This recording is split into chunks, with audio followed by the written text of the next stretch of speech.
Welcome back to my channel, y'all. Divinity Unveiled.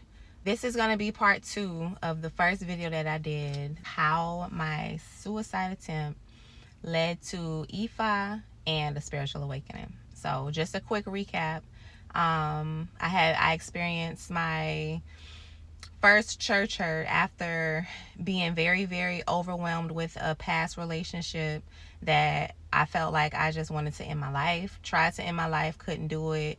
Ended up writing to God, trying to get God to show me that God was real. Ended up burning the paper that I wrote to God. The paper ended up burning down to a little piece of paper that says self.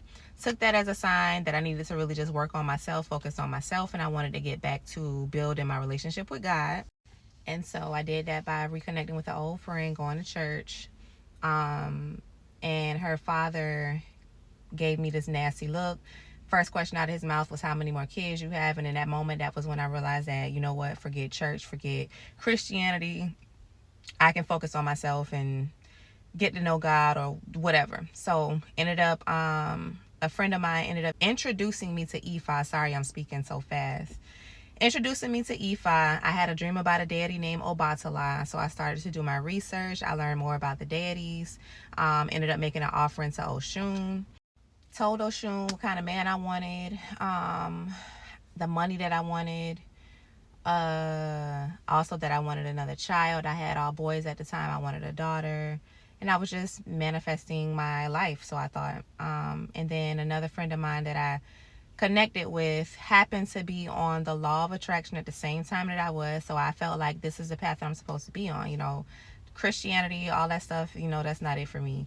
It was the law of attraction, manifesting my own destiny, doing things my way, because the piece of paper did say self. You know, I can do this myself.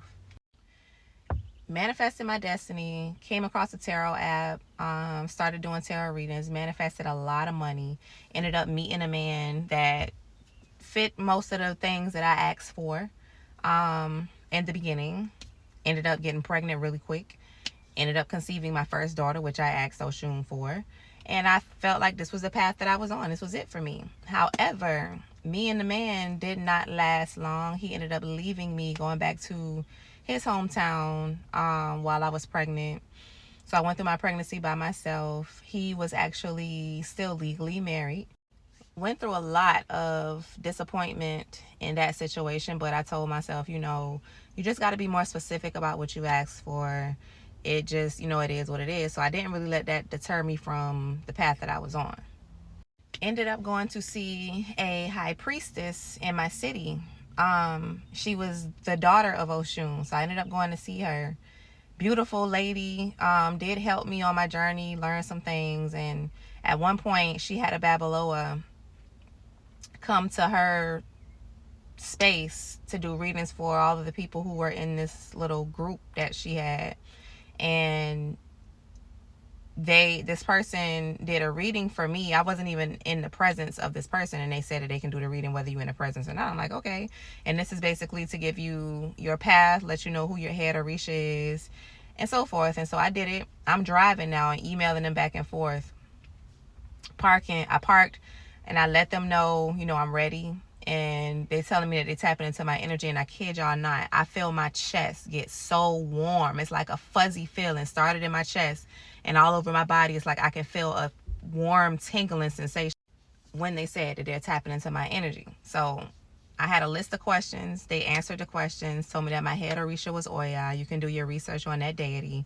And from there, I was just like, they did tell me like to get initiated, I would have to, it was a lot of things that I had to do. I won't talk about it too much. It's nothing crazy. The craziest thing was that I would have to bring them some chickens, I think, or whatever. And they would, I think, sacrifice the chickens.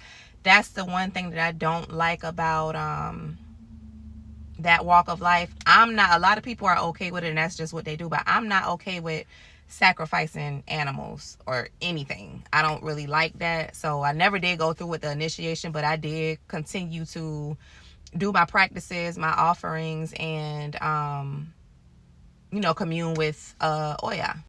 So I start to get, because I'm checking in every so often, following up with the high priestess that I went to. And I don't know, it was just something a little uncomfortable in my spirit. But like I said, she had helped me. I felt like I was being led in the right direction. And I looked up to her in the sense that she had the spiritual power that she had. So one day, I had a bunch of boxes that I had gotten during COVID for my business, and they were the postal boxes or whatever, and I just had no need for them. So I asked her, I put it on social media that I was giving them away. They was free. I got them for free, and she responded and told me that I can bring them to her. So I went over there. She told me, I don't think she was there. She told me I can leave them on her porch. So I get out the car. I got the boxes in my hand, and as I'm walking up her steps with the boxes in my hand, they just fall out of my hand. Like, they just fall out of my hand. Like, no, I wasn't juggling anything. I wasn't doing anything. I was literally just walking with the boxes in my hand, and they fell out of my hand. So that was a little weird to me. I'm like, okay, I don't know. Something don't seem right about that. I feel like that wasn't a inviting energy when I came there. So I'm doing my research on Oshun some more, and I see things that I didn't see before when I started to look at the downside of Oshun, and they talk about how jealous hearted she is, how she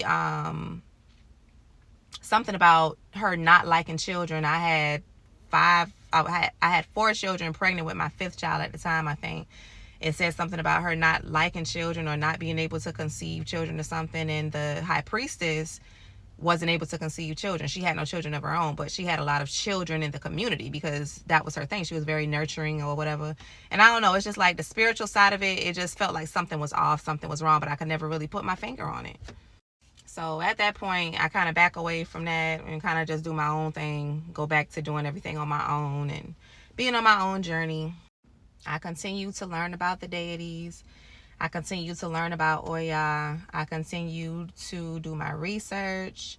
Like I said, I was never fully initiated, but I did read that you didn't have to be initiated. It was a personal choice. You didn't have to go through the whole initiation process.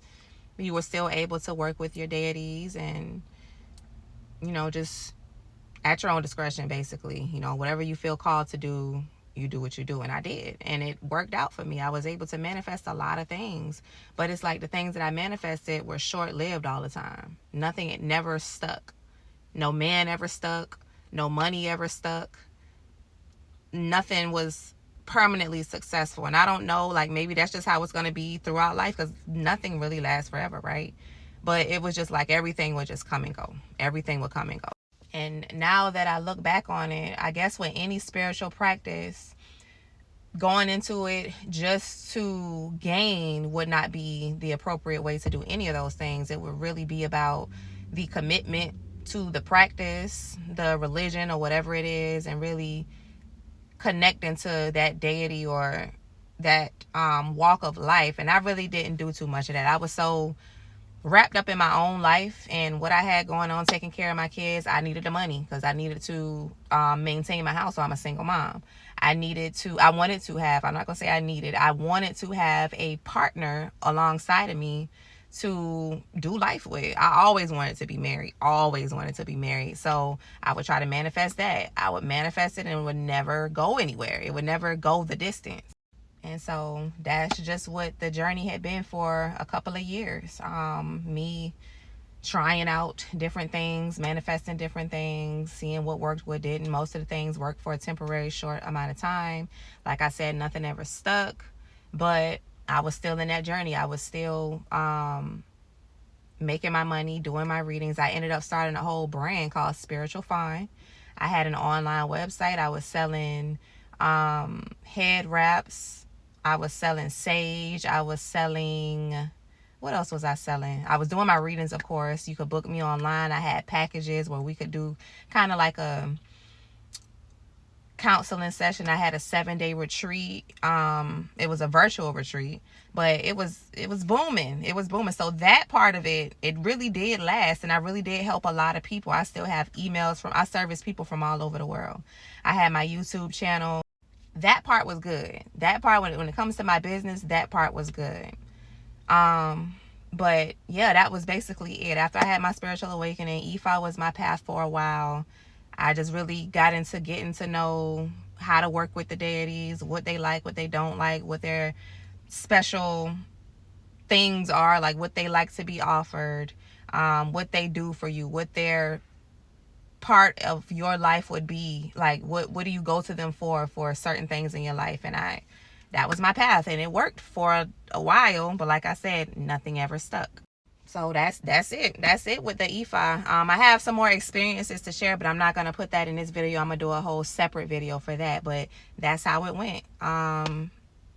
Wanted to take my life, asked God to reveal himself. Self was it. So I felt like I could do this by myself, and it was kind of sort of working for me. I guess some things needed to be fine-tuned or whatever, but overall, I could say that I saw something happening. I saw things manifest. I was actually getting results more than I had ever gotten when I was, just out here doing things with no direction, I can say.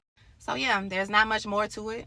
In my next video, though, I am going to be talking to y'all about Oya specifically, and my experience with the deity, the Orisha Oya specifically. Some things that I experienced. I know that is real. Whether or not it was something that I was supposed to be doing, I can't say. But my walk now, where I'm at now, I'm no longer into those things at this time. I'm really still trying to figure myself out, but I have been baptized 2-3 weeks ago. I went to get baptized, and I am more into the Bible, still trying to, I do believe Christ consciousness is the way that everybody should go. So that's where I am, but I do want to share my experiences with Oya. So that's going to be my next video. If that's something that you think you want to listen to, subscribe to my channel. Love y'all. Talk to y'all later. Bye.